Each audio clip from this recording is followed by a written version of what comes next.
Assalamualaikum warahmatullahi wabarakatuh. Halo generasi hebat. Berjumpa lagi dengan Pak Guru Husni Cahya Gumilar. Kali ini Pak Husni akan meneruskan pembahasan materi sejarah kebudayaan Islam, yaitu tentang pluralisme masyarakat Madinah sebelum peristiwa Hijrah. Yuk, kita mulai. Keadaan yang sedikit membedakan antara Mekah dengan Madinah adalah situasi alam dan watak penduduknya. Madinah merupakan kota pertanian yang subur. Menurut Husain Haikal, penulis buku sejarah hidup Muhammad, Madinah merupakan kota yang makmur dan subur pertaniannya.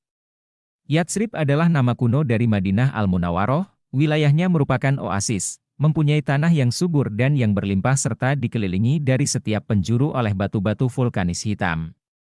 Penduduk Madinah cenderung heterogen. Kota Yatsrib dihuni oleh masyarakat yang multietnis dengan keyakinan agama yang beragam. Peta sosiologis masyarakat Madinah itu secara garis besarnya terdiri atas 1. Orang-orang muhajirin, yaitu kaum muslimin yang hijrah dari Mekah ke Madinah. 2. Kaum Ansyar, yaitu orang-orang Islam pribumi Madinah. 3. Orang-orang Yahudi, yang secara garis besarnya terdiri atas beberapa kelompok suku seperti Bani Kainuko, Bani Nadir, dan Bani Quraisyah. 4.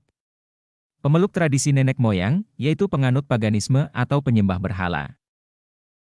Masyarakat Madinah sebelum kehadiran bangsa Arab diperkuat dan didominasi sepenuhnya oleh kaum Yahudi, baik secara politik maupun intelektual. Namun dengan adanya peristiwa hijrah semakin mewarnai masyarakat Madinah. Pada saat Yahudi mempengaruhi masyarakat Madinah, pada waktu yang sama mereka juga dipengaruhi oleh bangsa Arab di sekitar mereka. Ciri-ciri solidaritas kesukuan muncul di antara suku Yahudi begitu besar, termasuk asyobiyah atau solidaritas kelompok, kedermawanan, ketertarikan dalam puisi dan latihan senjata. Perasaan kesukuan mendominasi Yahudi begitu besar sehingga mereka tidak bisa hidup sebagai salah satu kelompok keagamaan, sebaliknya mereka hidup dalam konflik, bahkan pada zaman Rasulullah Shallallahu Alaihi Wasallam ketika mereka menghadapi pembuangan. Jadi, kaum Yahudi adalah sebagai kelompok mayoritas di Madinah harus menerima kenyataan, adanya masyarakat pendatang yang memiliki latar belakang sosial politik, etnis, dan kepercayaan yang berbeda. Untuk lebih jelasnya, kita dapat memetakan penduduk Madinah sewaktu Nabi baru pindah, di antaranya terdiri, 1. Kaum Muslimin, Muhajirin dan Ansyar. 2. Anggota suku Aus dan Khazraj yang masih berada pada tingkat nominal Muslim, bahkan ada yang secara rahasia memusuhi Nabi. 3. Anggota suku Aus dan Khazraj yang masih menganut paganisme, tapi dalam tempo yang singkat telah berubah menjadi pemeluk Islam. 4. Orang-orang Yahudi terbagi dalam 3 suku utama, Bani Kainuko, Bani Nadir dan Bani Quraisyah. Heterogenitas masyarakat Madinah tidak hanya pada aspek sosial ekonomi, melainkan juga kesukuan dan agama. Perasaan kesukuan yang kuat dan kesenjangan sosial ekonomi yang tajam, biasanya menjadi pemicu kuat terjadinya sebuah konflik. Sebaliknya juga memunculkan rasa solidaritas di kalangan masyarakat dimanapun berada.